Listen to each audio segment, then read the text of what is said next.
Jake Martinez rubbed his tired eyes and checked the time on his ship's display. 3 more hours until he reached the mining station at Kepler 442b. The cargo hold was full of medical supplies and food rations that the miners desperately needed.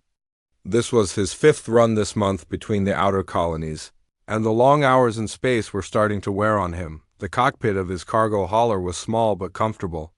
Jake had spent the last 4 years flying this route for the Terran Trade Commission. It was honest work, and he took pride in delivering essential supplies to the frontier settlements. Most pilots complained about the boring runs, but Jake enjoyed the quiet time to think and the satisfaction of helping communities survive in the harsh conditions of space. He was sipping his coffee when every alarm in the ship started screaming at once. The proximity sensors had detected something massive moving fast through space directly ahead.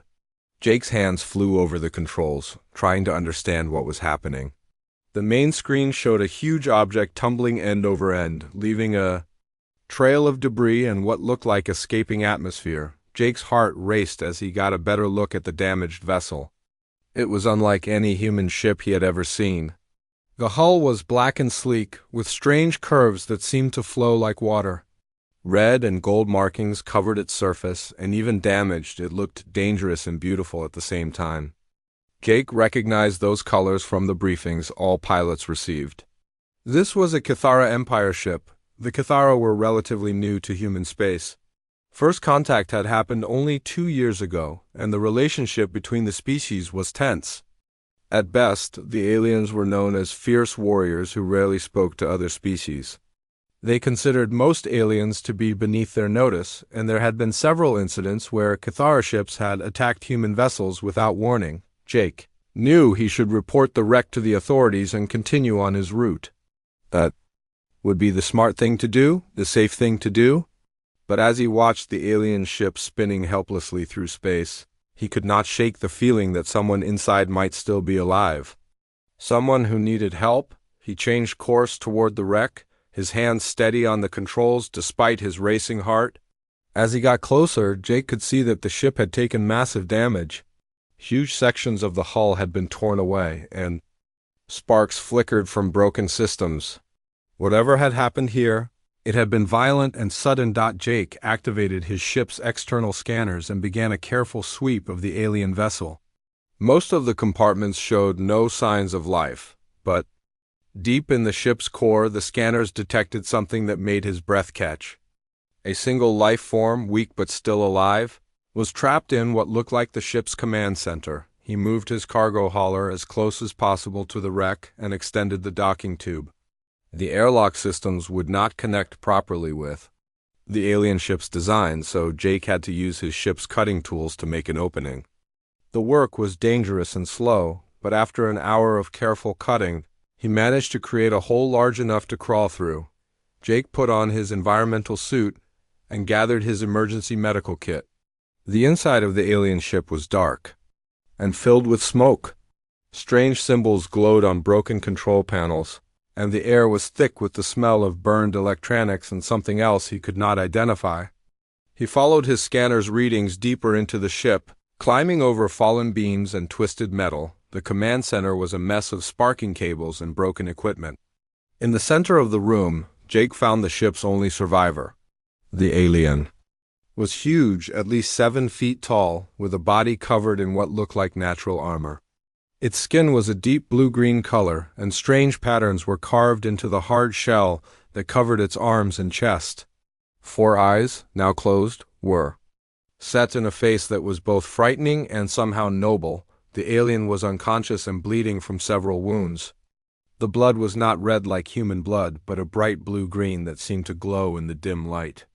Jake had never seen a Cathara up close before, but he could tell this one was badly hurt and would die soon without help. Jake did not hesitate. He checked the alien's breathing and found that it was still alive, though barely. The breathing came through slits along the creature's neck, like gills on a fish. Jake carefully examined the wounds and used his medical kit to stop the worst of the bleeding. The alien was incredibly heavy, but Jake managed to drag it back through the damaged ship to his cargo hauler. The next 6 hours were the longest of Jake's life. He had never treated an alien before, and he was not sure if human medical techniques would work on Kithara biology.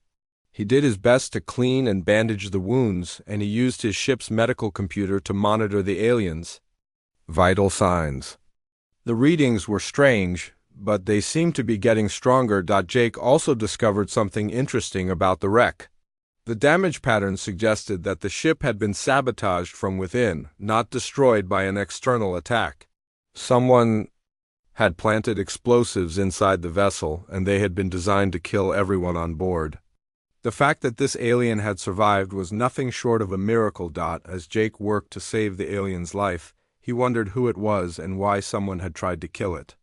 The Kithara were known for their complex politics and their fierce loyalty to their clans.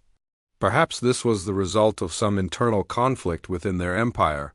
The alien finally began to stir as Jake's ship approached the mining station. Its 4 eyes opened slowly, and it looked around the medical bay with confusion. When its gaze fell on Jake, the alien's eyes widened with what might have been surprise. The alien tried to sit up, but Jake gently pushed it back down. "Easy there," Jake said in a calm voice. "You were badly hurt. You need to rest." The alien stared at him for a long moment, then spoke in broken human standard. Its voice was deep and rough, like gravel grinding together. "You save me, why?" Jake was surprised that the alien could speak his language, but he answered honestly. "Because you needed help? That's what people do for each other?" The alien's expression was unreadable, but Jake thought he saw something like confusion in its eyes. "I am HFY, Battle Prime of the Third Fleet. You are human. Yes, I'm human. My name is Jake Martinez. I'm a cargo pilot." Jake checked the alien's bandages and was pleased to see that the bleeding had stopped. "Can you tell me what happened to your ship?" HFY was quiet for a long time, then spoke carefully.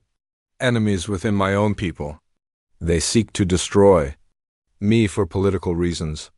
I was returning from a diplomatic mission when they struck." Jake nodded. He had suspected something like this based on the damage patterns. "Well, you're safe now. I'll drop you off at the mining station, and you can contact your people from there." But HFY shook his head. "No, you have created a Velthara by saving my life. A debt that can only be repaid through blood or service. I must stay with you until this debt is satisfied." Jake frowned. He had helped because it was the right thing to do, not because he expected anything in return. But he could see that this was important to the alien, so he decided not to argue about it right now. As his ship approached the mining station, Jake wondered what he had gotten himself into. He had saved one alien's life, but he had a feeling that this was just the beginning of a much larger adventure. Jake docked his cargo hauler at the mining station and helped HFY to the medical bay. The alien warrior was still weak, but insisted on walking on his own. The station's doctor, an older man named Pete Collins, nearly dropped his medical scanner when he saw the 7-foot-tall Kithara enter his clinic. "Jake, what in the world have you brought me?" Pete asked, his voice shaking slightly. "This is HFY. I found him in a crashed ship. He's hurt pretty bad, but I think he'll be okay with proper medical care." Jake helped the alien sit on the examination table, which groaned under his weight. Pete had been a military doctor before retiring to the mining station, and he had seen his share of strange things. But he had never treated a Kithara before. "I'll do what I can, but I don't know anything about their biology." HFY spoke up, his voice still rough but stronger than before. "I will guide you, human doctor. My people's bodies are not so different from yours." Over the next 3 hours, Pete worked to properly treat HFY's wounds while the alien explained the differences between human and Kithara physiology. Jake was amazed at how patient and helpful HFY was, considering that most reports described the Kithara as proud and difficult to work with. When Pete finished, HFY stood and tested his movements. The alien's natural armor had already begun to heal itself, and the worst of his injuries were properly bandaged. "You have skill, human doctor. My people would respect your abilities." Pete smiled, pleased with the compliment. "Just doing my job, though I have to admit you're a much better patient than most of the miners I treat." Jake completed his cargo delivery and prepared to leave the station. He expected HFY to stay behind and wait for rescue from his own people, but the alien followed him back to the ship. I told you before, Jake Martinez, I owe you a life debt. I cannot leave until this debt is paid. HFY's 4 eyes fixed on Jake with an intensity that made the human uncomfortable. Look, I don't want anything from you. I helped because it was the right thing to do. People help each other. That's just how it works. Jake tried to explain, but HFY shook his head. This is not how my people think. When one saves another's life, a sacred bond is created. The saved one must serve the savior until the debt is balanced. It is our oldest law, older than our empire itself. Jake sighed. He could see that arguing would be useless. Besides, he was curious about Cathara culture, and having HFY along might be interesting. Okay, but I'm not your master or anything like that. We're just traveling together. HFY seemed puzzled by this response but nodded. As you wish. Jake's next stop was the agricultural colony on Harmony Prime, 2 days away through hyperspace. During the journey, he and HFY talked about their different worlds and cultures. Jake learned that the Cathara Empire was built around concepts of honor, duty, and personal strength. Every citizen was expected to prove their worth through combat or service to their clan. Your people sound very military, Jake observed as they shared a meal in the ship's small dining area. We are warriors by nature, HFY agreed. But not all of us fight with weapons. Some serve as builders, others as healers, and some as diplomats. I was trained as a battle prime, but my recent mission was to negotiate a trade agreement with the Zellan Republic. Did it go well? HFY's expression darkened. No, the Zellan are afraid of us, and they refuse to meet. This failure gave my enemies the excuse they needed to act against me. Jake felt sorry for the alien. It sounded like HFY had been trying to build bridges between species, only to be betrayed by his own people. Politics can be ugly anywhere, I guess. You speak truly. But tell me about your people, Jake Martinez. Why do humans help strangers? Without expecting reward? Jake thought about this question for a moment. I don't know if all humans are like that, but most of us are taught that helping others is important. My parents always said that we're all in this together, and that making the world better for everyone makes it better for us too. HFY listened carefully to this explanation.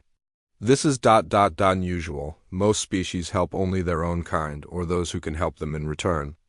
But you saved my life knowing nothing about me except that I was hurt. That was enough, Jake said simply.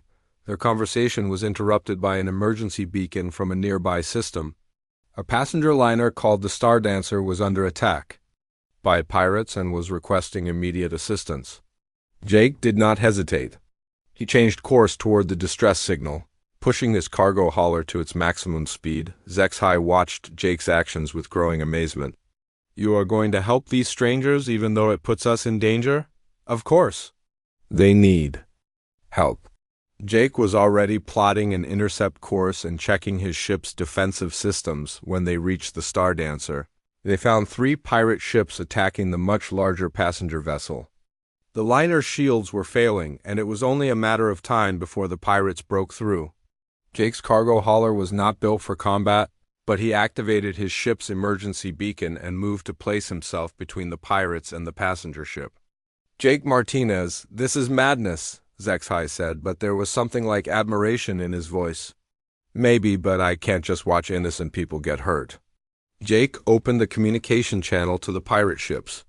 This is Jake Martinez of the cargo vessel Lucky Strike. You are attacking a civilian ship. Stop immediately and withdraw. The pirates laughed at him.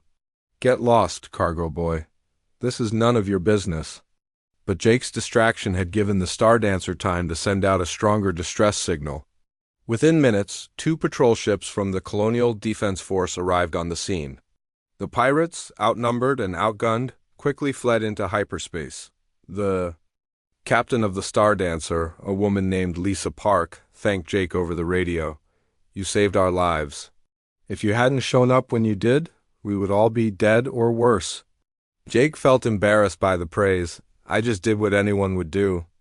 But Zexai was staring at him with an expression of complete bewilderment.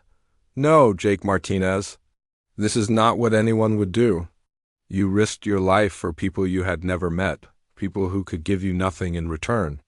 A few hours later, they encountered another emergency. A mining ship had suffered a reactor failure and was drifting helplessly in space. Again, Jake immediately changed course to help. He and Zexai worked together to evacuate the miners and bring them to safety at the nearest station. Then just a day before they reached Harmony Prime, they found a research vessel trapped in the gravity well of a collapsed star. The ship's engines had failed, and it was slowly being pulled toward destruction. Jake spent 8 hours using his cargo hauler's tractor beam to pull the research ship to safety, burning out his own engines in the process. Through all of these encounters, Zexai observed Jake's behavior with growing wonder. The alien had never met anyone who consistently put the welfare of strangers above their own safety. Each time Jake risked his life to help others, Zexai asked him why, and each time Jake gave the same answer: because it was the right thing to do. By the time they reached Harmony Prime, something had changed in the way Zexai looked at Jake. The alien's 4 eyes held a new respect, and when he spoke, his voice carried a tone of reverence that made Jake uncomfortable.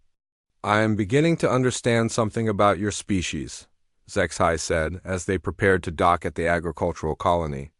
"You possess a strength that my people have never recognized. The strength to care for others without reward." Jake shrugged. "I don't think it's that special. Most humans would do the same thing." "That," Zexai said quietly, "is exactly what makes it so remarkable." Jake and Zexai spent 3 days at Harmony Prime while Jake arranged for repairs to his damaged engines.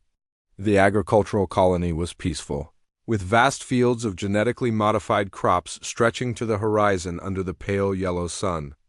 Jake enjoyed the break from space travel, but he noticed that Zexai seemed increasingly restless. "Is everything okay?" Jake asked as they walked through the colony's main settlement. Several colonists stared at Zexai with a mixture of fear and curiosity, but the alien warrior ignored their looks. "I have been thinking about what I have seen during our journey," Zexai replied. "Your actions have shown me something about humans that my people do not understand. We have always believed that strength comes from the ability to defeat enemies and protect one's own clan. But you show strength by protecting strangers, even those who cannot help you in return." Jake kicked at a small stone on the path. "I don't think of it as strength, it's just being human." "That is exactly what makes it so powerful," Zexai said. "You do not even realize how rare this quality is in the galaxy." Their conversation was interrupted by a warning siren from the colony's communication center.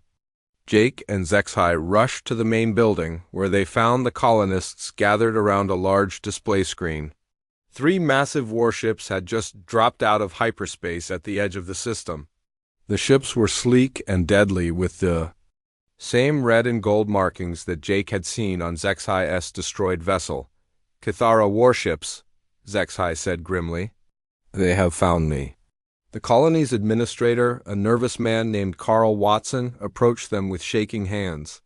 "Are we in danger? Should we evacuate?" Before Zexai could answer, the communication system crackled to life. A harsh voice filled the room, speaking in the Kithara language. Zexai's 4 eyes narrowed as he listened, and Jake could see anger building in the alien's expression. "What are they saying?" Jake asked. "They demand that I surrender myself. Immediately." "They accuse me of treason for associating with inferior species." Zexai's voice was cold with rage. "They threaten to attack this colony if I do not comply." Jake felt his own anger rising. "They can't threaten innocent people. These colonists have nothing to do with Kithara politics." "My people care little for the lives of other species," Zexai said sadly. "To them, you are all merely obstacles to be removed if necessary." Jake activated the communication system and spoke directly to the Kithara ships. "This is Jake Martinez, captain of the cargo vessel Lucky Strike. I'm speaking for Harmony Prime Colony. We are neutral in your conflict. There's no need to threaten civilians." The response came quickly, this time in broken human standard. Human, you will surrender the traitor Zexhai immediately, or we will take him by force. He's not a traitor, Jake replied firmly. He's a guest on this colony, and he's under our protection. Zexhai grabbed Jake's arm. You must not do this. You cannot fight a Cathara battle fleet with cargo ships and farming equipment. But Jake had already made up his mind. Maybe not, but I won't let them hurt innocent people just to get to you. The lead Cathara ship moved closer to the colony, its weapon systems charging. Through the viewscreen, Jake could see the massive vessel's gun ports opening. The colonists began to panic, some running for the emergency shelters while others tried to contact the Colonial Defense Force. I will go to them, Zexhai said quietly. It is the only way to save these people. No way, Jake said. You told me yourself that your enemies sabotaged your ship and tried to kill you. If you surrender now, you'll be dead within the hour. Zexhai looked at Jake with something that might have been gratitude. You would risk your life and the lives of everyone on this colony for me? That's what friends do for each other. The word friends seemed to hit Zexhai like a physical blow. The alien warrior stood silent for a long moment, then spoke in a voice filled with emotion. No one has ever called me friend before. In my culture, we have allies, enemies, and clan members, but friendship, as you understand it, does not exist. Their conversation was interrupted by a new voice on the communication system. This one was deeper and more commanding than the first. I am Crickstar, Battle Commander of the 3rd Fleet, Zexhai. You will come aboard my ship immediately to face judgment for your crimes against the Empire. Zexhai stepped forward to the communication console. I hear you, Crickstar. I know why you are here. You were part of the plot to destroy my ship and kill me. You were becoming soft, Zexhai. Your diplomatic missions, your talks of peace with other species, these things weaken our empire. You have forgotten what it means to be Cathara. I have learned what it means to be more than Cathara, Zexhai replied. I have seen true strength in the actions of humans. They show courage not by conquering the weak, but by protecting them. Crickstar's laughter was like the sound of metal scraping on stone. Humans are prey animals, Zexhai. They exist only to serve stronger species. Your mind has been poisoned by too much contact with them. Jake stepped up to the communication console. You're wrong about humans. We're not prey animals, we're survivors, and we protect each other. Silence, human insect, Crickstar snarled. You will not speak when your betters are talking. But Zexhai moved to stand beside Jake. This human has more honor than you will ever possess, Crickstar. He saved my life expecting nothing in return. He has risked himself repeatedly to help strangers. He shows the kind of strength that our empire has forgotten. The response was immediate and furious. You dare compare a human to a Cathara warrior? Your corruption is complete. I challenge you to single combat, Zexhai. Face me in the circle of honor, and we will settle this matter as our ancestors did. Jake could see the fear in Zexhai's eyes, though the alien tried to hide it. You are still weak from your injuries, Jake whispered. Don't do this. I have no choice, Zexhai replied. If I refuse the challenge, I will be branded a coward, and they will attack this colony anyway.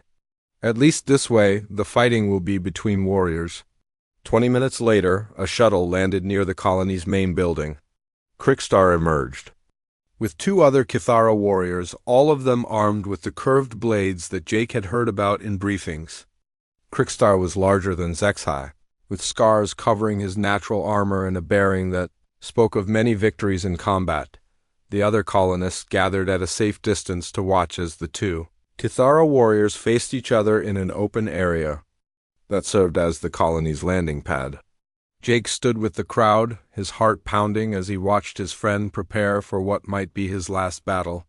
The Circle of Honor has been formed, Crickstar announced in human standard, apparently wanting the humans to understand what was happening. Zexhai, you stand accused of treason against the Cathara Empire. You have associated with inferior species and allowed their weakness to corrupt your mind. Do you accept this challenge? Zexhai drew his own blade, the metal gleaming in the Afternoon sun, I accept your challenge, Crickstar. But I fight not for the Empire, but for the friendship of humans who have shown me what true honor means. The two warriors circled each other slowly, their blades held ready.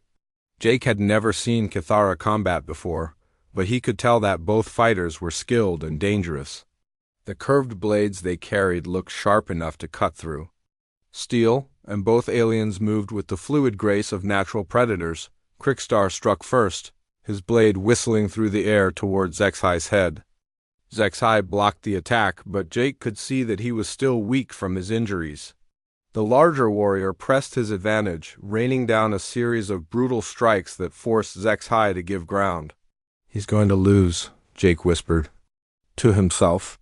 Watching his friend struggle against the more powerful opponent, the battle continued for several minutes, with Crickstar slowly wearing down Zexai's defenses. Finally, the larger warrior landed a solid blow that sent Zexai's blade spinning away across the landing pad. Zexai fell to his knees, blue-green blood flowing from a deep cut across his chest. Crickstar raised his blade for the killing blow, his scarred face twisted with triumph. This is the fate of all who betray the Empire. But as the blade descended, Jake did something that shocked every being present. He ran forward and threw himself between the two warriors, his arms spread wide to protect his fallen friend. "Stop!" Jake shouted. "This isn't justice, this is murder." Crickstar's blade stopped inches from Jake's chest. The Kithara warrior stared at the human in complete disbelief, his four eyes wide with shock. Around the landing pad, the other Kithara and the human colonists stood frozen, unable to believe what they had just witnessed. "You Crickstar stammered. "You would die for this traitor?" Jake did not move, even though he knew the alien could kill him with a single swing of his blade. "Zexai is my friend, and friends protect each other." The silence stretched for what felt like hours. Then slowly Zexai struggled to his feet behind Jake. When he spoke, his voice was strong despite his injuries. "Do you see now, Crickstar? This is what I have learned from humans. They possess a courage that we have never understood. The courage to sacrifice themselves for others, even when there is no benefit to themselves." Crickstar lowered his blade, his expression troubled. "This human's actions, they violate every law of combat." "No," Zexai said firmly. "They demonstrate the highest form of honor." The journey to the Kithara homeworld took 5 days through hyperspace. Jake spent most of that time in a small but comfortable room aboard Crickstar's flagship.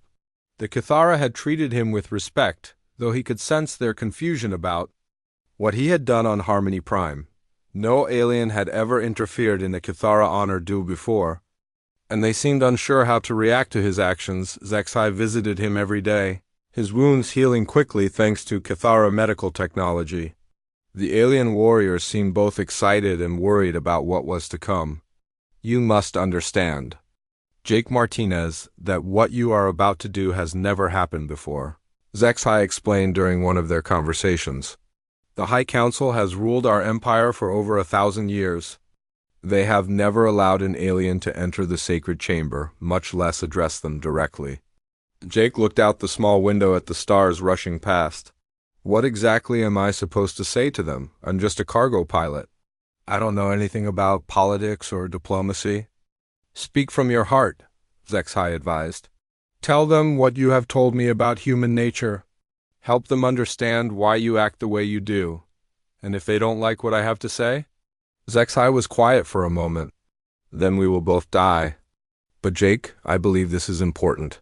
What you have shown me about humanity could change how my people see the rest of the galaxy." On the 5th day, they emerged from hyperspace near a red giant star. Before them hung the Kithara homeworld, a planet of red stone and purple skies that looked both beautiful and harsh. 3 moons orbited the world, each one covered with military installations and defense platforms. Jake could see hundreds of ships moving between the planet and its moons, a constant flow of traffic that spoke of a vast and powerful civilization. As their ship descended through the atmosphere, Jake got his first close look at a Kithara city. Massive spires of red stone rose from the planet's surface, connected by bridges that arched gracefully through the purple sky.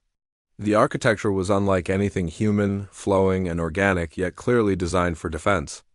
Each building looked like it could withstand a siege, and Jake could see weapon emplacements on many of the towers. The ship landed at what Zexhai called the Hall of Judgment, an enormous complex of buildings at the heart of the capital city. As Jake stepped off the ship, he felt the eyes of hundreds of Kithara watching him. Word of his arrival had spread, and aliens lined the pathways to catch a glimpse of the first human to ever set foot on their homeworld. Most of the Kithara looked at him with curiosity, but Jake could see hostility in some of their expressions. He heard whispered conversations in their language, and while he could not understand the words, the tone was clear enough. Many of these beings did not want him here. "Stay close to me," Zexhai warned as they walked through the complex. "Some of my people see your presence here as an insult to our traditions." The Hall of Judgment was even more impressive on the inside than it had been from the outside. The walls were covered with carvings that told the history of the Kithara Empire, showing great battles and heroic warriors from ages past. The ceiling was so high that Jake could barely see it, and the entire space was lit by crystals that gave off a soft red glow. Jake was given quarters in a section of the building reserved for honored guests. The room was large and comfortable, with furniture sized for beings much larger than humans. A window looked out over the capital city, and Jake spent hours watching the Kithara go about their daily lives in the streets far below. On the second day, Zexhai brought him news about the High Council's decision. "They have agreed to hear you speak, but there are conditions. You will have exactly 1 hour to present your case. The council members will ask you questions, and you must answer them honestly. If they decide that you are unworthy of their attention, or if they believe you are lying, the penalty is death." "No pressure," Jake muttered. But he was grateful that he would get the chance to speak at all. Zexhai spent the next 2 days preparing Jake for the experience. He explained the customs of the High Council and taught Jake the proper way to address the council members. He also told Jake about each of the 12 council members, describing their personalities and what they valued most. "Council leader Vexthal is the oldest and wisest among them," Zexhai explained. "He has ruled for over 200 years and has seen the empire grow from a single world to the power it is today. He values tradition and honor above all else. If you can convince him, the others may follow. And if I can't, then we will both die, and the chance to build understanding between our peoples will be lost forever." The day of the hearing arrived with little warning. Jake was awakened before dawn and told to prepare himself. He was given traditional Kithara robes to wear, modified to fit his smaller human frame.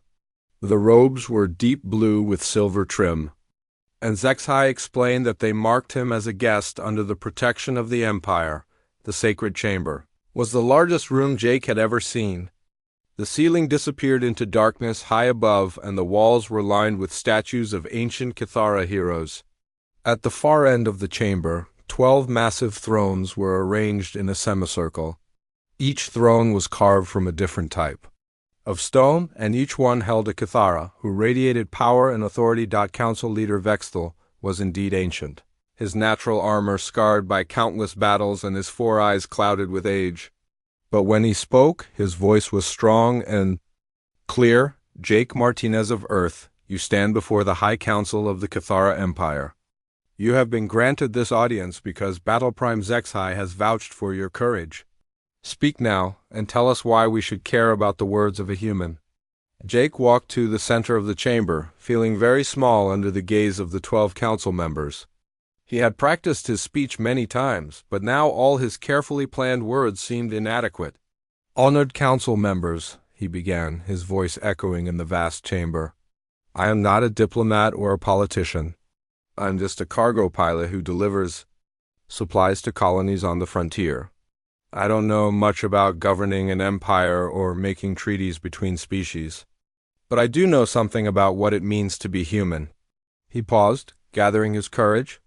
"Zexhai told me that your people value strength above all else. I want to tell you about a different kind of strength that humans possess. It's not the strength to defeat enemies or conquer worlds. It's the strength to help others even when there's nothing to gain from it. One of the council members, a female with intricate patterns carved into her armor, leaned forward. You speak of helping others as if it were a virtue. But in nature, only the strong survive. Why should we waste resources on the weak? Jake had expected this question. Because helping others makes us all stronger. When humans work together, we can accomplish things that none of us could do alone. When we protect the weak, we create a society where everyone can contribute their talents and abilities. Give us examples, demanded another council member. What has this philosophy accomplished for your species? Jake began to tell them about human history. He spoke of how humans had created organizations to help disaster victims, how they had developed medicine to treat diseases that affected other species as well as their own, and how they had explored dangerous regions of space to establish trade routes that benefited everyone. During our early space exploration, Jake continued, human crews often risked their lives to rescue other species from disabled ships or natural disasters. We didn't do it because we expected rewards. We did it because it was right. And what did you gain from these actions? Vexthel asked. Trust, Jake replied. Other species learned that humans could be counted on to help in times of need. This trust led to trade agreements, scientific cooperation, and peaceful relationships that have made all of our worlds more prosperous. The questions continued for nearly an hour. The council members challenged every point Jake made, testing his knowledge and his sincerity. They asked about human wars, about conflicts between human colonies, and about times when humans had failed to live up to their ideals. Jake answered honestly, admitting that humans were not perfect. We make mistakes, he said. We sometimes fight among ourselves and we don't always live up to our own values. But we try to learn from our failures and do better next time. Tell us about your relationship with Zexhai, ordered council member. Korthovel, whose armor was black as space. Why did you save his life? Because he needed help, and I was able to provide it. It didn't matter that he was Cathara or that our peoples had not always gotten along. He was hurt and alone, and no, one deserves to die like that. And when you interfered in his honor duel with Krikstar, you knew you could be killed for such an action, Jake nodded. Yes, I knew, but Zexhai is my friend. I couldn't stand by and watch him die, especially when the fight wasn't fair. He was still weak from his injuries. So you value friendship over law? I value life over pride, Jake replied. Laws should protect people, not give some people the right to kill others just because they disagree with them. The chamber fell silent. Jake could see the council members exchanging glances, communicating in ways he could not understand. Finally, Vexthel spoke again. You have given us much to consider, Jake Martinez. Your words are ... unusual. We have never encountered a species that thinks as yours does. Jake spent a sleepless night in his quarters, staring out the window at the alien city below. The purple sky was filled with 3 moons, casting strange shadows across the red stone buildings. He replayed his speech to the High Council over and over in his mind, wondering if he had said the right things or if he had doomed both himself and Zexhai. Zexhai visited him early in the morning, bringing food and trying to keep Jake's spirits up. But even the alien warrior seemed nervous about what the day would bring. Whatever happens, Zexhai said as they shared breakfast, you have already accomplished something remarkable. You have made the High Council think about humans in a new way. That alone is an achievement. I just hope it's enough, Jake replied, picking at his food. His stomach was too knotted with worry to eat much. At midday, guards arrived to escort them back to the sacred chamber.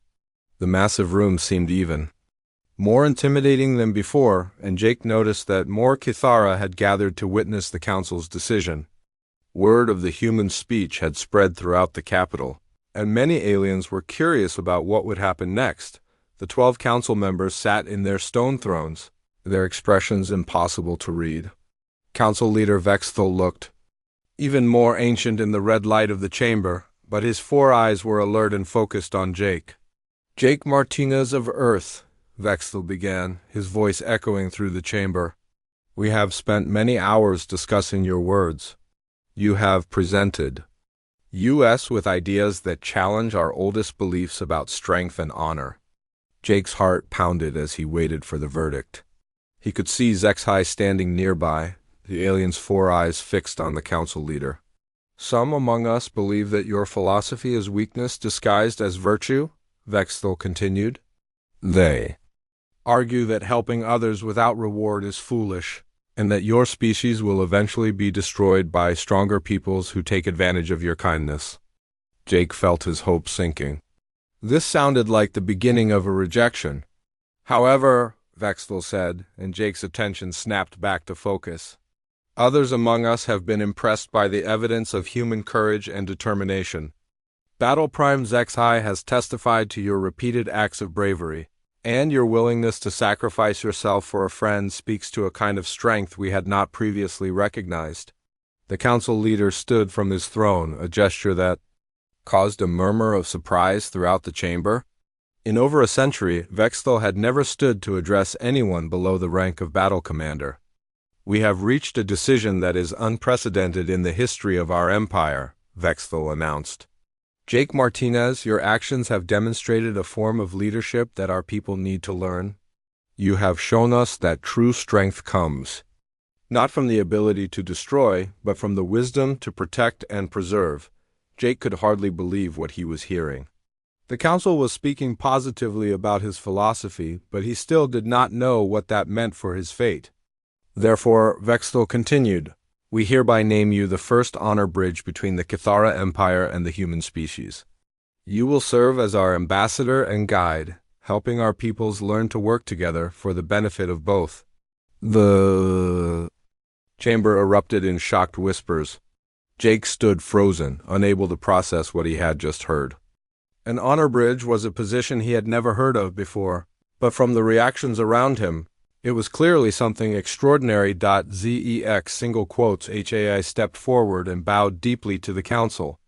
Honored council leader, this is a wise decision. Jake Martinez embodies the best qualities of his species.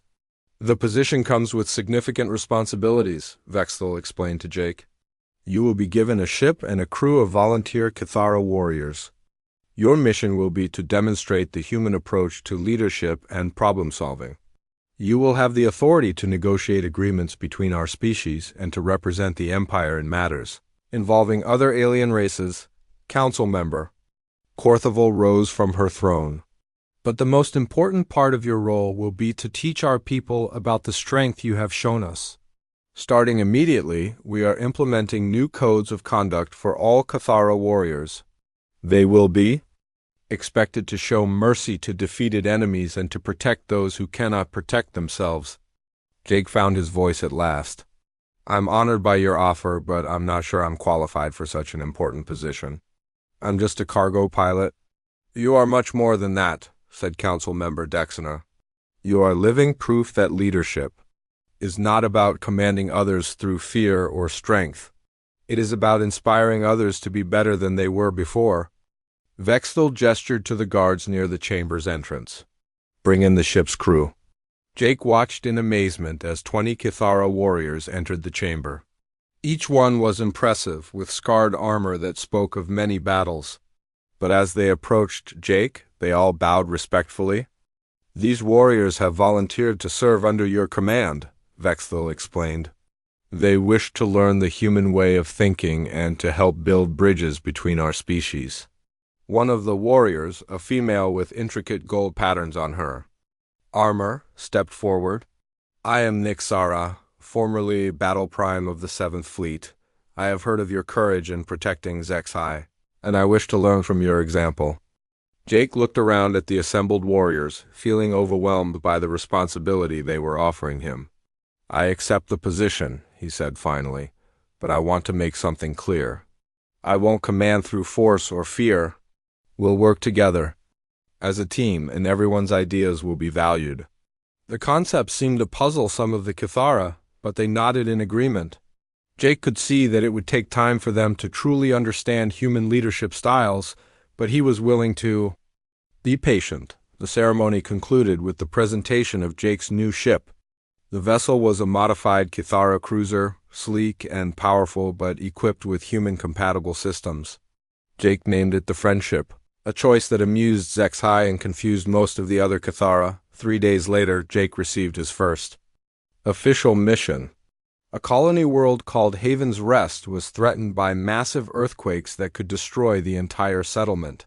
The planet was home to 3 different species, including humans, and previous rescue attempts had failed due to conflicts between the rescue teams. Jake's mixed crew arrived at Haven's Rest to find chaos.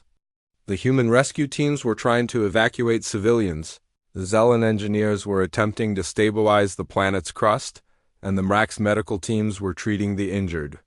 But instead of working together, each group was operating independently, and sometimes interfering with the other's efforts. This is exactly what the Council hoped you would address. Nixara observed as they surveyed the situation from orbit. Jake nodded. Then let's show them how cooperation works. He split his crew into mixed teams, pairing Kithara warriors with human, Zelen, and Mrax workers. The Kithara provided muscle and protection, while the other species contributed their specialized skills. Jake coordinated the overall effort, making sure that each team's work supported the others. The transformation was remarkable. Within hours, the rescue operation became a smooth, coordinated effort. The Kithara warriors found themselves working side by side with species they had previously considered inferior, and they began to see the value of different perspectives and abilities. When the earthquakes finally stopped 3 days later, over 50,000 lives had been saved. More importantly, the rescue teams from different species had formed lasting friendships and working relationships. I have never seen anything like this, admitted Drakethar, one of the Kithara warriors. At home, we would have simply conquered this world and forced the inhabitants to relocate. Your way saves lives and creates allies instead of enemies. Jake smiled as he watched humans, Kithara, Zelen, and Mrax celebrating together in the colony's main square. That's the point. When we work together, everyone benefits. 6 months later, Jake's success at Haven's Rest had become legendary throughout the sector. The Honor Bridge program was expanded, with other humans being trained to work with Kithara. Crews, trade agreements were signed, scientific research projects were launched, and conflicts that had simmered for years were resolved through cooperation instead of warfare. Jake often thought about the day he had found Zexhai's crashed ship. He had acted on simple human instinct, helping someone in need without expecting anything in return. He never could have imagined that such a small act of kindness would lead to such far-reaching changes. As the Friendship jumped to hyperspace. For their next mission, Jake looked around the bridge at his diverse crew. Humans, Kithara, and several other species worked side by side, each contributing their unique abilities to their shared goals. Where are we headed next, Honor Bridge? Asked Nixara from her position at the tactical station. Jake checked their orders on his command console. The Arcturus system. There's a diplomatic crisis between the mining unions and the colonial government. They've requested our help in finding a peaceful solution. Another opportunity to demonstrate human wisdom, Zexhai observed from his position. At the communications station. Another opportunity to show that cooperation works better than conflict. Jake corrected gently. As the stars streaked past the view screen, Jake reflected on how much his life had changed. He was no longer just a cargo pilot delivering supplies to frontier colonies.